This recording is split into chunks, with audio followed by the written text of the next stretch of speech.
Jeff, let's talk some soccer with the man himself, one of the voices of soccer, JP Dellacamera. JP, thanks for joining us again. How are you doing today? I'm doing great. My pleasure to join you guys as always.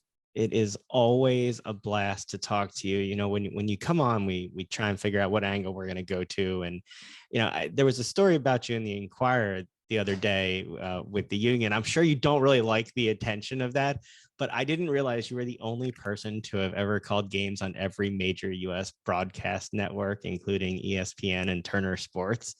Just talk to us about the journey that you've had in this wonderful sport. Long journey, that's for sure. And, blessed to have had opportunities with all of those networks. I think that, you have to be fortunate because when you think about it, I admire these guys that work on one network for 20 years or 30 years or with one team, whether it's the Phillies announcers or Eagles or whoever it happens to be. You work with a club for 20 years or 30 years. To work with different networks, it's different in the sense that you got to have somebody liking you at all of those different places, I guess is the best way to say it. And you need luck, for that to happen. Guys and women, whoever hold those network positions, get hired and fired. So there's always a change in terms of who is making those decisions. So I must say that for me to have worked for all of those networks over all these many years, I don't take any of that for granted. And I put a lot of good fortune into that equation. In working for all those networks and covering all the different leagues that you've covered, what are the two things that you most have noticed as the evolution of the broadcast of soccer over that period of time? That's a question that nobody's ever asked me. So I have to think about it. It's obviously, television is obviously in a much better place than it was years ago. Picture quality. When I started, certainly HD was, those initials hadn't even been put together yet, right? So everything was standard definition back then. I think that now, probably because of all the games that are on, the fan base is that much more knowledgeable. They might have been more knowledgeable in the old days, but we probably didn't know that or gave them enough credit for that. But I think it's like repetition, right? The more you do, the better you should get at it. So I think that having all of these games on television, going back to when I first started my broadcasting career, our game of the week was indoor soccer. It was a major indoor soccer league. There was no outdoor soccer here. And now in this country, you can watch any league, anywhere, any tournament, anytime on your TV, your smart TV, your app, smartphone, iPad. You can watch any games you want. So there's no reason not to become more educated in this sport or any other sport that gets this much television coverage. I think that's where it's changed probably. I think the audience is more demanding as well because they know more, they expect more. I think that's a good thing. And I think we're always trying in the TV business to try to get it better, not to take away from the game itself. The game is the real story. Know the storylines that are going in.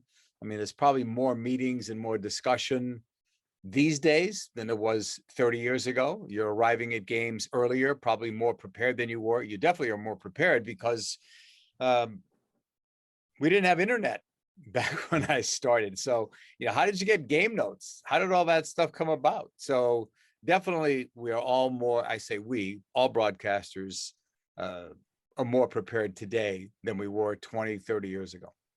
And as MLS takes that next step moving into streaming more, we're going to see a change in the landscape even further with us losing our local broadcast teams and going with the Apple model that they have. You've been one of the constants here since getting the job in 2010. I'm wondering if you can talk about the growth that you've seen and change over the union in that last decade plus. I'm taking a deep breath to think about it. I would say I had this conversation, by the way, with Ali Moreno the other day. He and I met for lunch. We live near each other in Connecticut, and he's always been a good friend. And we just talked about it, how we've seen a lot. I said to Ali, when we first met and had lunches here, we were talking about, why is the team struggling? What's happening here? Why can't they win? Why aren't they signing this guy or that guy? And now it's like, wow, this team could win MLS Cup. This is a really good team. It's deep, it's organized, it's a great organization. And this is how far, guys, it has come. When I first started, the reputation of the team was that they wouldn't spend money. That's false. First of all, they spend more money on their academy and their youth players than any other team does in Major League Soccer. And if you look at the contracts that were given or transfers on Bedoya, on Michael Ua, on Daniel Gazdag, they do spend money. And if you look at the salaries that are public and you see how much some of these guys are making, it's a myth to say that these guys are not well paid, a majority of them anyway, right? So I think that we've gone from people saying, why does Philly struggle? Why don't they want to spend more money, to all these new teams coming in, looking at the Philly model because it works, right? And why do you think FC Cincinnati in 1 year made a jump like that? Philly model. Chris Albright came in, Pat Noonan came in, both from the Philadelphia Union. And in 1 year, now I'm not saying it takes more than 1 year to, they made the playoffs. They're happy they made the playoffs. They probably think they could have finished higher. But this is a team that should become just like Philly, should be consistently good now for X amount of years, because the model works. And in Philly, the model is in place. Give owner Jay Sugarman all the credit for the criticism that he took in the early days. And look what's happened. Yeah, but the model also requires the people behind the model. You can lay out a blueprint for a house. If you don't have the right people being the architects, the engineers, the builders, it's all going to fall down. What have you noticed about Jim Curtin, the general manager, ownership, that has led to this progression? Because I've never seen in any sport the way that the Union have progressed, little by little, building block by building block. I'll start with Ernie Stewart. When he came in here, I think Ernie changed the culture a little bit. He had a U.S. national team background. He had connections overseas. Back then, they didn't spend as much money as they do right now. So I think Ernie had to be maybe more spot on with some of the guys that he signed. And he did sign some good players, and he missed on some. You fast forward, and Ernie was a Jim Curtin believer. And I don't know what conversations took place, but I remember when Ernst Tanner was hired, my first thought was, he's new. I hope he doesn't bring in his own guy, because I feel like Jim Curtin is like one of the best coaches back then, I thought. Now he certainly is, but I thought they've got a really good coach in place. I hope they keep him. And to Ernst's credit, he didn't come in there with any perceived notion that I've got my own guy. I'll dangle Jim out there for a year. I'll see what I've got, and then I'll bring in my guy. Ernst gave Jim a chance. And I think the two of them connected in an early and positive way. My guess is that Ernie Stewart also left a good note behind to Ernst, saying that, give him some time. It's a young coach, but this is the guy. And he's proven that he is the guy. And Ernst Tanner went from Ernie Stewart, who was here, and this is a high level, another few notches above. And the players that Ernst Tanner has brought in, ask any scouts, ask any coaches, whoever heard of Daniel Gazdag, whoever heard of Michael Ua, whoever heard of Kai Wagner, whoever heard of Jose Martinez, raise your hand out there if you did. And I can tell you, I see no hands raised, including my own. I didn't know who any of these guys were, but Ernst obviously did. And some guys work out and some guys don't. And I remember watching Gazdag last year and recognizing that even though he was struggling, that this guy has ability. Did I know that he could score 22 goals? No. But I thought for sure, maybe 12 goals, 12 assists would be reasonable. After all, he's not a striker. He's really more of a number 10 that can score goals, right? So guys like that, you got to have patience with him, right? He came in late last year.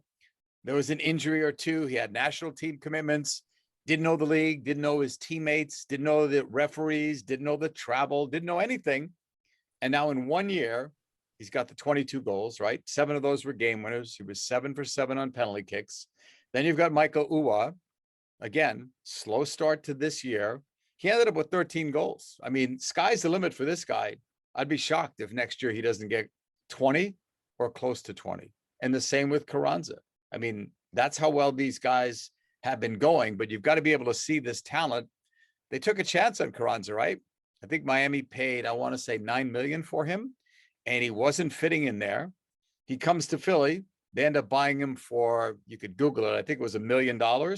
What a bargain he was. The 14 goals, all of those assists. He led the team with the high press and his energy. What a fantastic player. Those are three guys. I said this on the air the other day to Danny Higginbottom. I don't think I've seen in the history of this league three attacking players work as well as those three together, so unselfishly, so always looking towards one another. If one of them succeeds, the other two are happy. And you don't find that everywhere. You might find that with two guys, not three. I'm looking at Cincinnati, and when I see Acosta, Vasquez, and Brenner, you could have an argument that those three are in the same position, but it doesn't happen all that often in Major League Soccer. Usually, a team has like this one guy that's scoring all the goals, or maybe two. Union have three. And it was a record-setting connection. They put up 72 goals this year. The previous record was 58 in 2019. Yeah. And with Gazdag, you look at his 22 goals and 10 assists. He's only the sixth player in MLS history to have that many goals and assists in the season. Talk about what you've seen from basically the tsunami of offense that we've seen at different times from this team. And how do you think that translates to the playoffs, where it becomes a tighter game, a little less wide open than what we see sometimes in the regular season? Well, when I look at this team, I think of the records that they set, for wins, for points, for goals, for away wins. They were unbeaten at home. At home, it's been a fortress, right? They didn't lose a game all year. They did not give up more than one goal in any game at home. I like their offense. It's the same offense, by the way, that during an 8 or a 9 game stretch, they were scoring one goal a game. It's the same players all the time. Yeah, it's the same players. Then all of a sudden they play, DC United and light them up twice, actually. I think there was another high scoring game with Orlando. There was another one in there, Houston, maybe. I mean, they were getting multiple goals in all of these games. So for whatever reason, whatever wasn't clicking, clicked. And then they got that momentum. But I'm more encouraged by their defense, right? Because if defense wins championships, this is the best defensive team in the league. They've got the best goalkeeper in the league, and Andre Blake. So I think if Andre has a rough game, or the defense has a rough game, this team is capable of scoring 2, 3, 4 goals to win it. If Andre's Andre, they don't need that. One goal could do it, and they have more than enough to get that. So, when I look at it, when I analyze it, I mean, I think most people would probably say that the Union and LAFC are the two favorites, but there's always upsets. And if you notice, Philly gets to play the winner of Red Bull and FC Cincinnati. And that's not a matchup. I'm sure if you ask Jim Curtin, which two teams in the East he would prefer not to play, either of them. My gut feeling is he would say them, either one, right? With Red Bulls, they had a draw with them, and then they beat them at Red Bull Arena. But those Red Bull games are always intense and always close. You could flip a coin in most of those games, right? Always hard fought. And Cincinnati, probably because of Pat and Chris and a better team, seem to have Philly's number. Right? Who gave the Union more trouble this year than FC Cincinnati? There's no one else that did. I mean, they tied them, hard fought game in Philly or in Chester, and in Cincinnati got the win.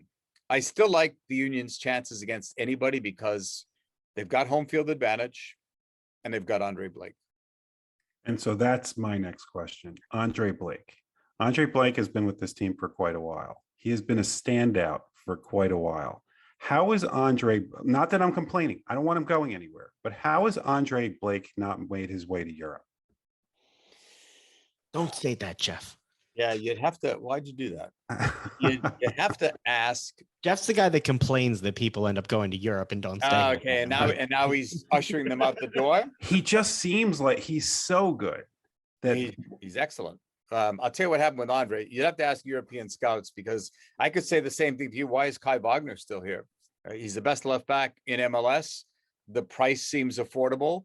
Who doesn't want a left-footed left back in the world? Not talking just Europe, in the world. You know, left-footed left backs, not easy to find. In Andre's case, there was a time a few years ago where I think it was a team in the English Championship, maybe. I don't think it was a Premier League, but they wanted Andre.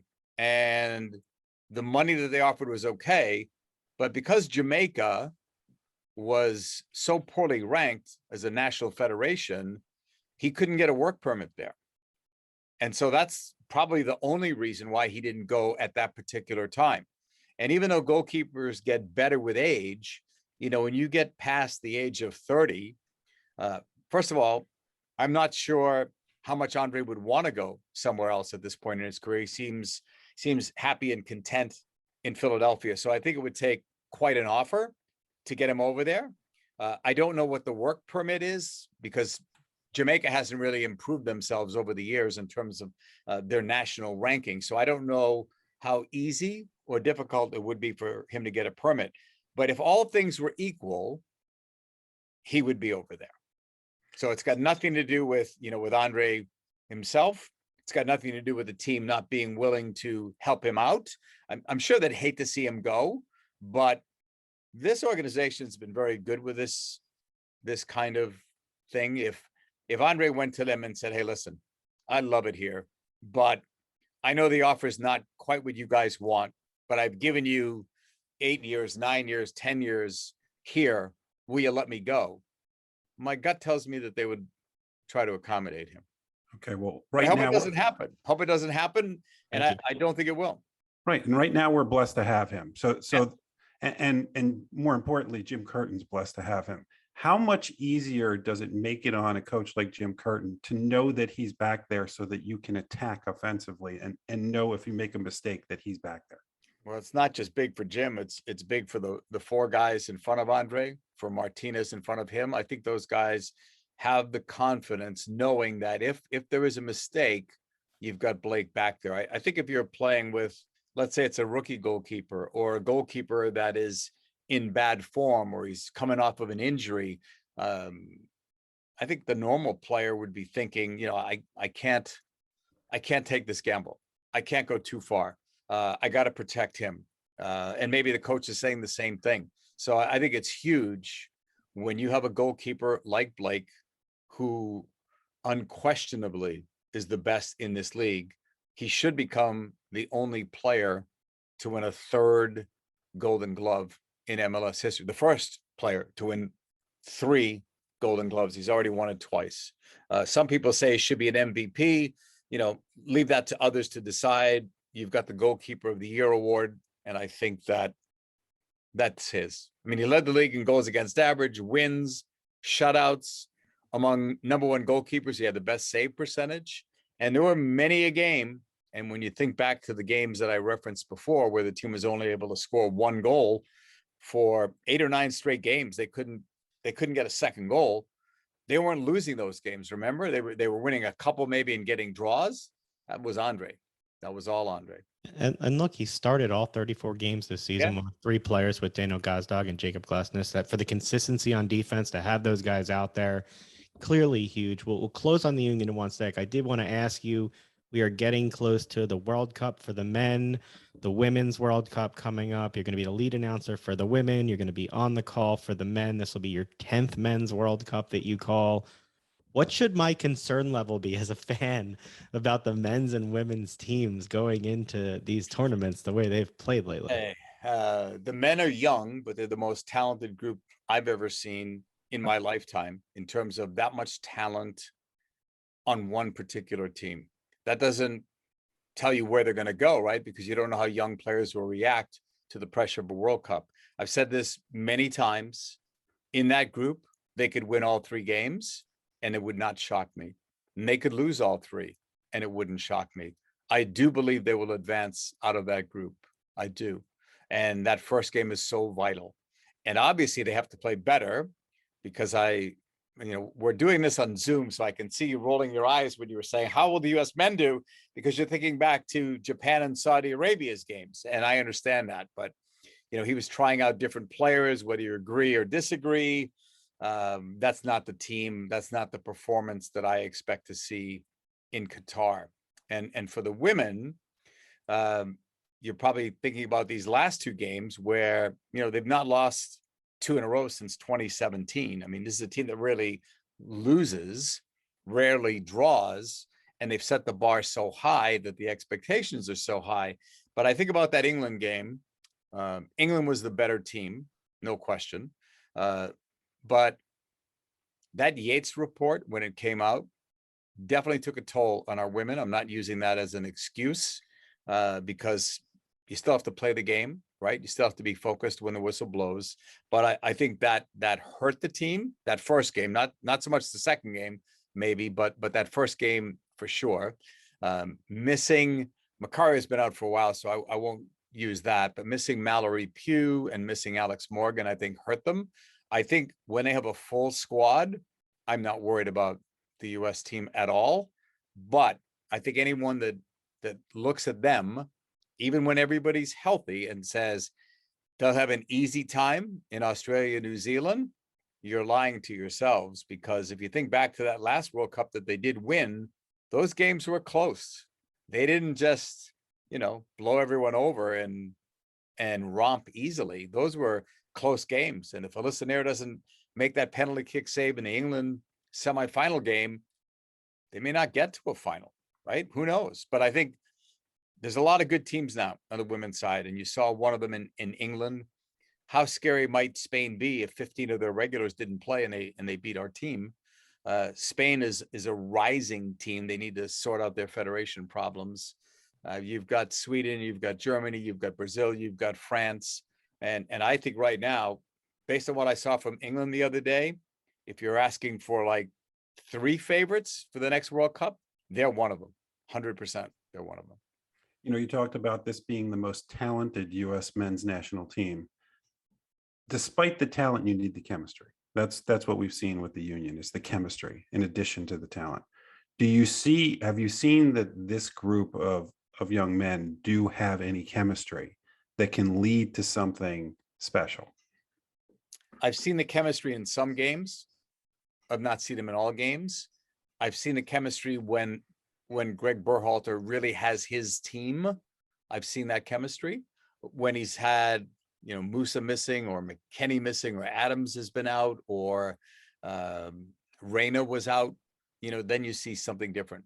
But if all of these guys are healthy, and that's a big if, guys, because I saw that some teams in England were playing 9 games in 1 month. And I think those were just England games. I don't think that they were counting if they were in Europa or UEFA Champions League, but they're playing a lot of games. So we don't know who's going to come in healthy and who's not. I mean, if you look at that group that the US is in, if a team like England or the US or even Wales have 4 or 5 injuries coming in, that levels the playing field for everybody, right? Maybe it helps Iran what if Bale is hurt? I mean, Wales is going to go as far as Gareth Bale goes. If Gareth Bale has a nightmare World Cup, they are going to have a nightmare World Cup, in my opinion. Whereas I don't think the US or England or Iran, for that matter, rely on the one player as much as Wales does. Not saying that Wales doesn't have enough talent, but Bale is their leader. Bale is their go-to guy. Now, with the U.S. women's national team, we had Susie Petroselli on last week to talk about the weight on women's soccer of that report. I don't want to ask you about that. I'd love to talk to you for hours about the actual report. But as far as how the report impacts the team, is that something that will continue to weigh on them? And will they continue to get questions about it? Or will they be able to move on and just be able to focus on soccer? That's a great question. It's better to be answered by one of those women. I would say it's not something that will go away.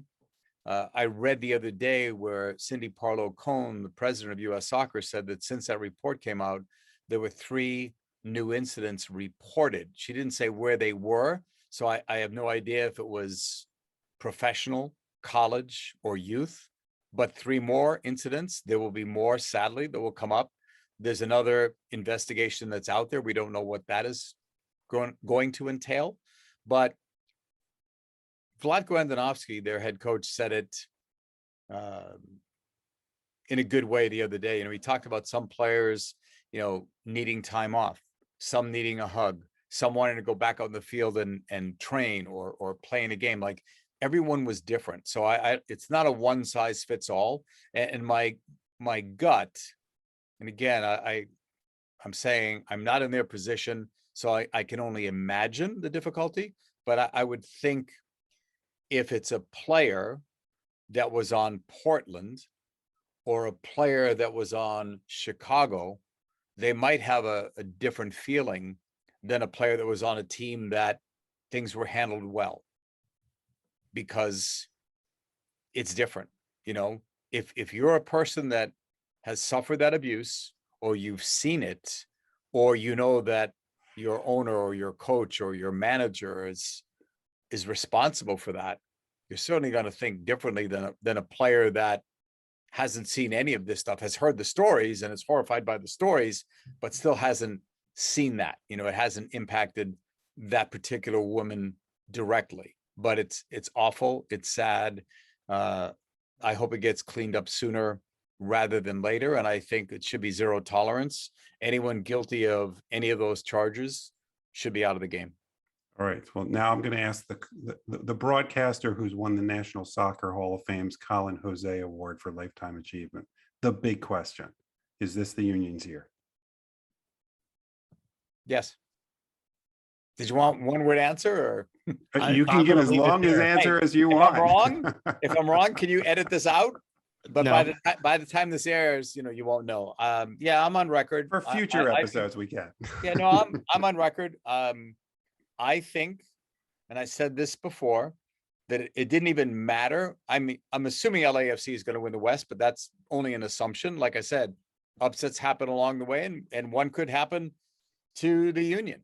But I think that I'm not worried if the Union have to go into LA if they're on the road, because the Union had a winning road record and their defense is better than LAFC's and their goalkeeper is better than LAFC's. And like I said, if defense wins championships, then this should be and could be their year. Well, we look forward to you on the call for their game next week, on the call for the upcoming World Cup games. And thank you for all the time you've given us here on the show through the years, explaining soccer to our fans and talking it out with us. We're not going to let you go anywhere. We're going to keep calling on you if that's all right. So, no, you should, but you're asking me questions where I really have to think. So I'm going to have to be more prepared next time. We try. Seriously. Yeah, Jeff goes deep right there. You asked me some things that I hadn't thought about. So it's good. It's good to be challenged. JP, thanks so much for the time. You take care of yourself, man. Anytime, guys.